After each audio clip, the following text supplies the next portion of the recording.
final video cast of chapter 14.6 reaction mechanisms. Make sure you have this paper out in front of you so you can take notes on reaction mechanisms. Reactions that occur in a single event or a single step are called elementary reactions or elementary processes. The number of molecules that participate as reactants in an elementary reaction defines the molecularity of these reactions, of the reaction. Two big terms here: elementary reaction or elementary processes. Okay, elementary means one step, one thing happening. Second of all, a molecularity, and there are three types of that. There's unimolecular. That means one thing reacts and boom, it becomes some products. Bimolecular. That means there's two things, and it could be A plus A or it could be A plus B. They collide and they react. Remember from last video cast we talked about the collision theory and how things had to bump together to react. Well, A has to just not bump, just react. Here, two things have to come together and bump together to react, and they could be different than each other or the same. And the third is called a termolecular. Now, termolecular things are very rare, because what that means is three things have to bump together all at the same time, exactly in the right orientation to make them happen. So A plus B plus C, or A plus C, or A plus A plus A. Three things have to bump together all the right way. Termoleculars, remember, are rare. Uni and bimolecular are quite popular. If you ever come across a reaction mechanism that involves a termolecular step, question it and say, that's pretty rare, probably doesn't happen that much. The ones that happen unimolecularly and bimolecularly are quite popular. The net change represented by a balanced chemical equation often occurs by a multi-step mechanism, which consists of a sequence of elementary reactions or elementary processes. It has been proposed in this sample problem that the conversion of ozone to O2 proceeds by a two-step mechanism. O3 bumps to become O2 and O, and then O3 plus O becomes 2O2. These two steps. And now here's a few questions about this. First, describe the molecularity of each elementary reaction or elementary step or elementary process in this mechanism. Get used to those terminologies. Elementary step, reaction, or process all means the same thing. This one, since there's one thing reacting and forming more, is called a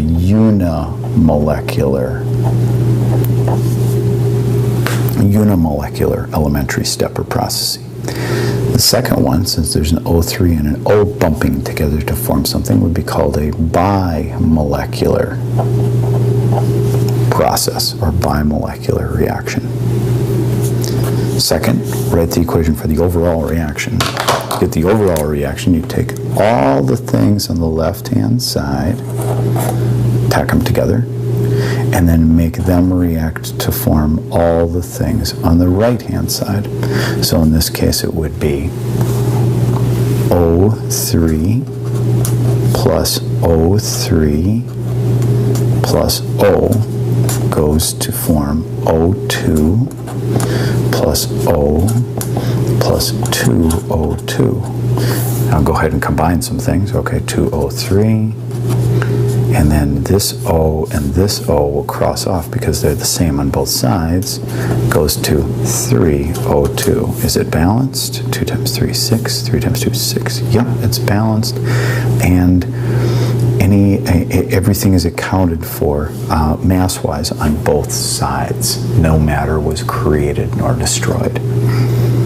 Lastly, it says, identify the intermediates. Well, an intermediate is a substance that exists for a little while in between some elementary processes or elementary steps, but it is not in the overall reaction. Do you see anything here that we've identified that maybe existed for a little while and then was canceled out, or something that was not in this overall reaction. And you're jumping up and down saying, yes, yes, yes, it was this O right here. This is called an intermediate. An intermediate is something that exists for a little while and then it gets used up again. Here's a second question. The proposed mechanism for this reaction is blop and blop, and it says write the equation, or what is the equation for the overall reaction. Well, to do that, once again, we take the things on the left-hand side, stick them together. In this case, it's MoCO6 plus MoCO5 plus PCH3 arrow, and that will go to MoCO5 plus CO plus this big thing right here. I don't know if I can fit it all in on the page. I'm going to try really hard though.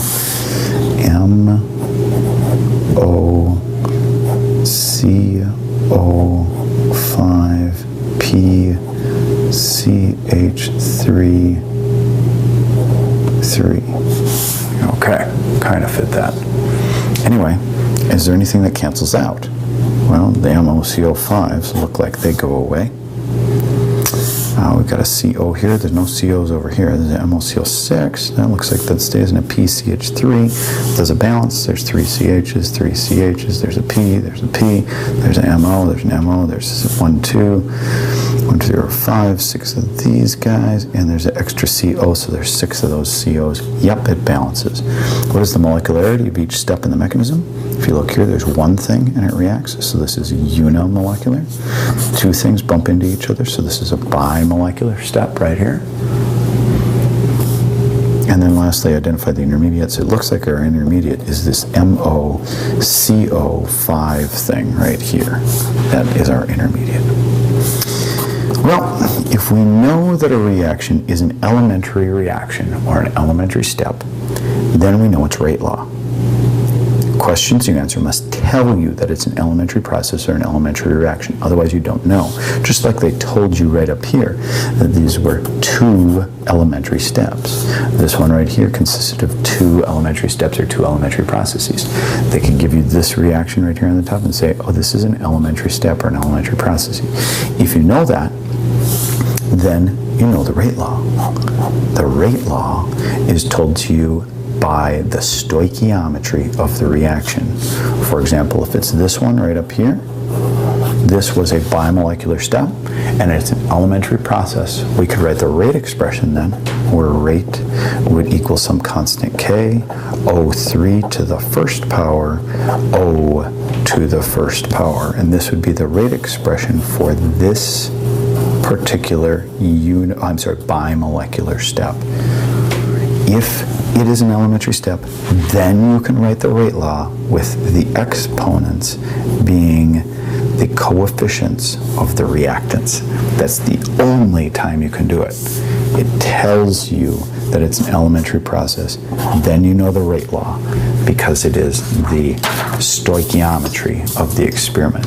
You cannot do that with a complete overall reaction unless it occurs in one elementary step. So, here's a question. If the process occurs in one elementary reaction, predict the rate law. All right, rate is equal to K, H2, what's the coefficient? 1, times Br2, and what's the coefficient? 1, okay? And there we go. We have the rate law. If we know it is a single elementary step or single elementary reaction, the stoichiometry, the coefficients, match the exponents. Match the exponents. Consider the following reaction. Write the rate law for the reaction, assuming it involves a single elementary reaction. Okay, that would be rate is equal to some constant K times the concentration of NO to the second power times the concentration of Br2 to the first power. How can we do that?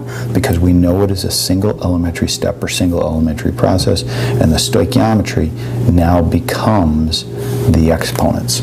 You can only do it if it's a single elementary step or single elementary process. In this case, they told us it was, and that's the only way you know, is if they tell you. Second question is a single step mechanism likely for this reaction? Well, if this reaction occurs, two of these NOs have to bump together with one of these BRs. Remember back to this last page, what kind of process is that where three things have to come together and bump together to make a product? It's what's called a termolecular step.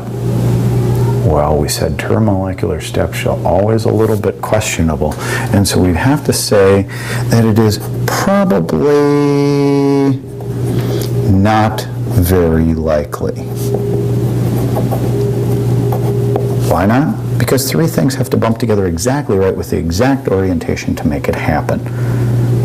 Because termolecular steps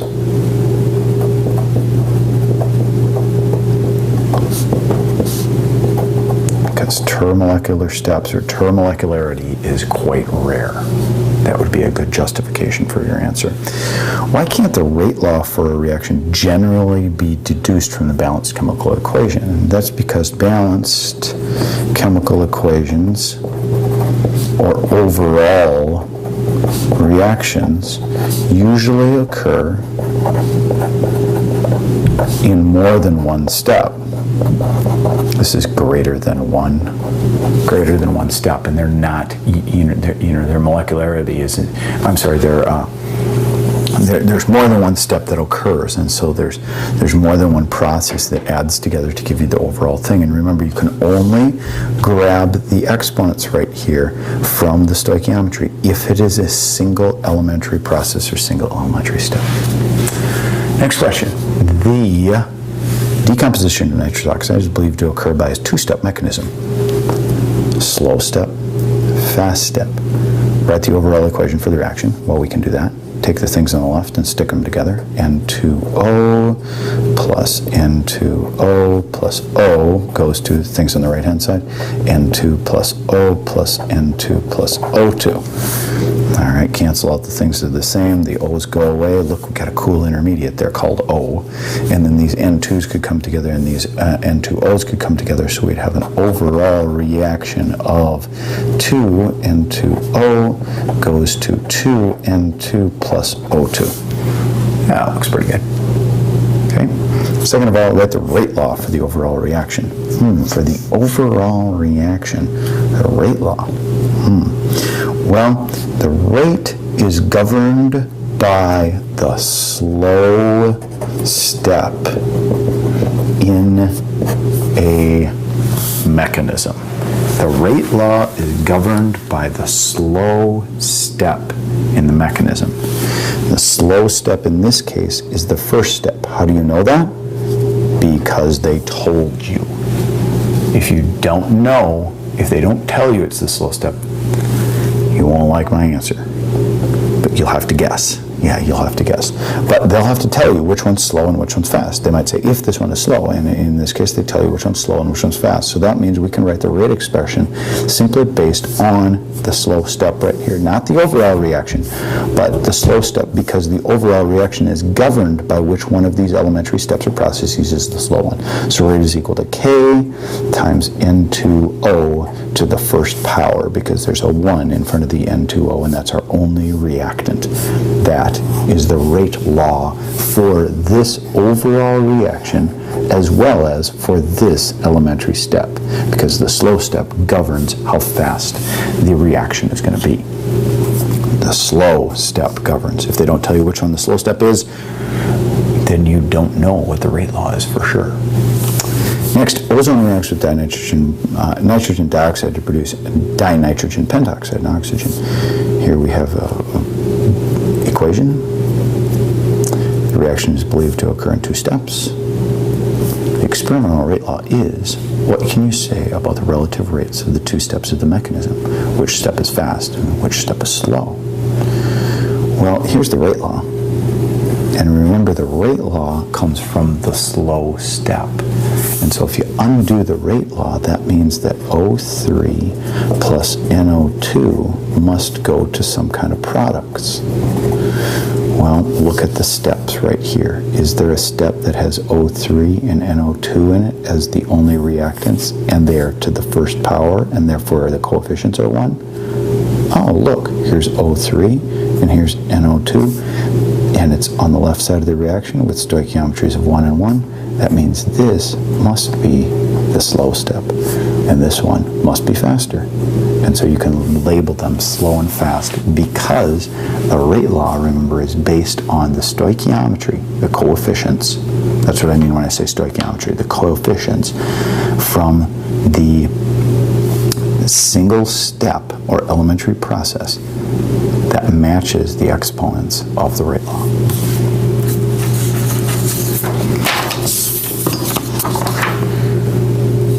Show that the following mechanism for also produces a rate consistent with the experimentally observed one. So if you look at this observed mechanism, you can see that the first one is fast, and then they put down this word equilibrium. And the second step is the slow step, which means this one is the rate determining step, and therefore the one you can write the rate law for. If I go ahead and write the rate law for this, it's going to look like this. Rate is equal to some constant K, N2O2 times BR. Now, if I look at this rate expression, there are some issues. There are some issues because there is no, whoops, there's supposed to be a 2 right here below this BR2 right here. There's a BR2 in the balanced chemical equation, but there is no such thing as N2O2 anywhere in this overall reaction. And one of the rules about writing a rate law is that you gotta have the stuff in the overall balanced equation that's in the rate law. And N2O2, if you remember back to just a few minutes ago, was what we'd call an intermediate. It's something that exists here and here, but it doesn't exist in the overall chemical reaction. So here's what you can do. When you have something that's fast equilibrium before a slow, it means that technically what happens is this N2O2 stuff backs up, and you can use an equal sign to say that it's equal to this stuff right here. And so it's a kind of a lot like math class where you have something called substitution going on, where NO plus NO is equal to N2O2. And in place of the N2O2, you can plug in this no or NO. And so you could rewrite step 2 as, instead of N2O2 right here, you could write it as NO plus BR2 goes to this 2 NOBR. And now, since this is the slow step, you can write the rate expression based on this. And you can say that rate is equal to some constant K, NO, there's 2 of them, so I'll put it to the second power, times BR, 2 to the first power, because there's only 1 of them. Now, is there an NO in the overall reaction? Oh, yeah. Is there a BR2 in the overall reaction? Oh, yeah. So now you've satisfied the requirements. Number 1, that the rate expression has chemicals in it that are in the overall reaction. And number 2, that the rate expression matches the slow step in the elementary processes. And it matches it because the first one reaches equilibrium and backs up and makes this chemical equal to the ones before it. And you simply substitute them in. Next question, the first step of the mechanism involving the reaction of bromine is Br2 goes to 2Br, fast equilibrium. What is the expression relating the concentration of Br to that of Br2? Well, we could write it like this. We could say that since this is a fast equilibrium, the 2Br is technically equal to Br2. And if we'd write the rate expression for this, we could write that rate is equal to some constant K times Br2. But if we wanted to write it in terms of this this Br right here, Br to the second power right here. If we wanted to write it in terms of Br2, we'd say that this would be equal to K times Br2, because these two things happen at once. And if we wanted to technically solve this just in terms of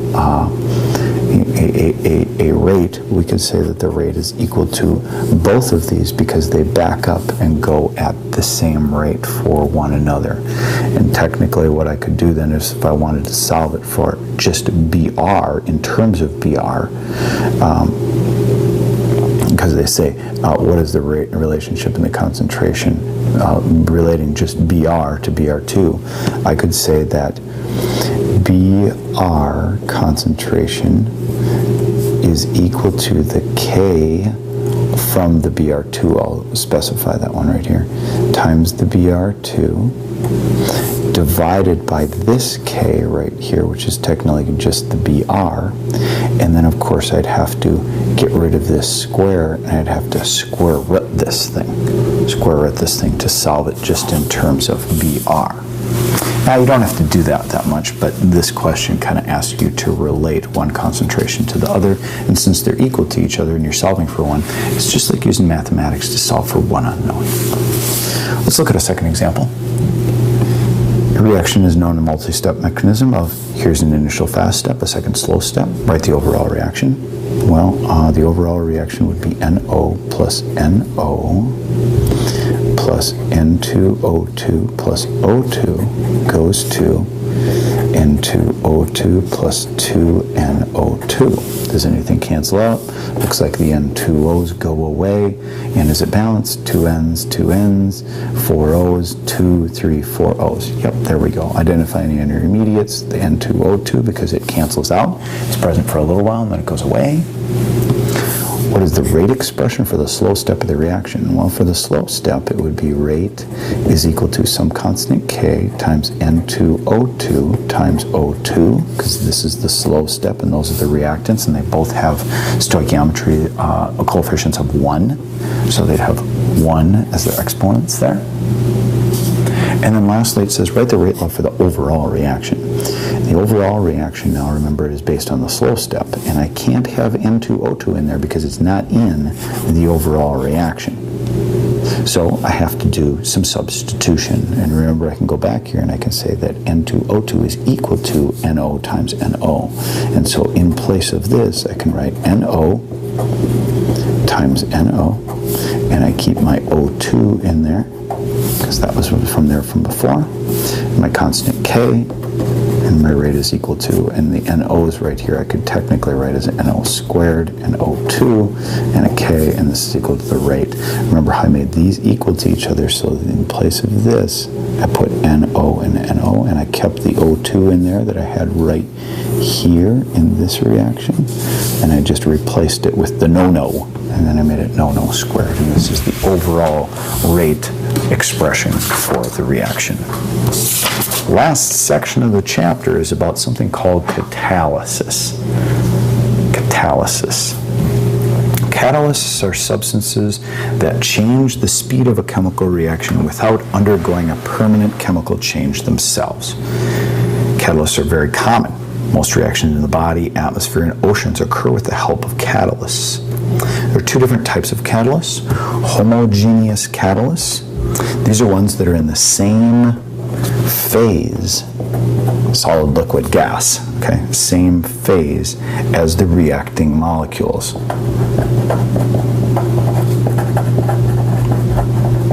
And then there's heterogeneous catalysts, and these are ones that are in other phases than the reacting molecules. Okay, so this means same phase, this means, you know, they're in a separate phase. There'd be a solid and a liquid together or something like that. How does a catalyst increase the rate of a reaction? Well, catalysts increase the rate of reaction by lowering the overall activation energy. Lowering the overall activation energy. And if you look in this overall activation energy diagram right here, this reaction coordinate diagram, the red line right here, the lower one, represents the pathway that the reaction would take for a catalyst. So this is the catalyzed reaction. This would be the normal energy of activation. And this, of course, is our starting energy right here. Okay, this is the initial energy, initial. And of course, from here to here would be our enthalpy change for the reaction. Okay? You can notice here that the overall reaction pathway is changed and the activation energy is lowered, therefore speeding up the chemical reaction. A couple questions about this energy profile diagram right down here below. Question letter A, the activation, in the energy profile diagram above, label the activation energy without a catalyst. So this is the energy of activation without a catalyst right here. Second, the activation energy with a catalyst. Well, that'd be right here because it's the highest part of the new reaction pathway that's made by the catalyst. And third, the enthalpy of the overall reaction. That's from here to here, from the initial energy to the final energy right here. Okay? Then it says, determine the number of elementary steps or elementary reactions during the catalyzed reaction. Label them. Well, for each elementary step, of course, there's an activation energy. So if you look at this reaction right here, and you follow it up, you can see that there's a hill right here, and then it goes down in energy. So there was technically an energy of activation from here up to here to make this first one happen. So that was a first elementary process. Then once we hit this low point right here, it took a certain amount of energy of activation. I'll call it E sub A2 to make that process or step happen. Then it went back down and there was a certain amount of energy of activation right here, EA3 for the third step. Then it went down and then it needed another small amount of activation energy right here, E sub A4 or a fourth step before it finally reached its completion. And so I'd have to say that there were 4 steps, 4 elementary steps in this catalyzed reaction. Now the overall activation energy, of course, is the highest, and we'd say that the third step was the reaction limiting or the slow step because it's the one that took the most energy. The other steps, of course, would be fast equilibrium, fast, just fast, getting to the end. And then eventually we'd have to say that the overall reaction, of course, is governed by the slow step, the catalyzed reaction, that is. The active ionization energy for the reverse of the N-catalyzed reaction is greater, smaller, or equal to the activation energy for the forward reaction. Justify your answer. Ooh, okay, so we're going to look at the reverse of the uncatalyzed reaction, and we want to know if it's greater, less than, or equal to the activation energy for the forward reaction. So, uncatalyzed reaction would start here, and we'd go all the way up to here because this is our activation energy.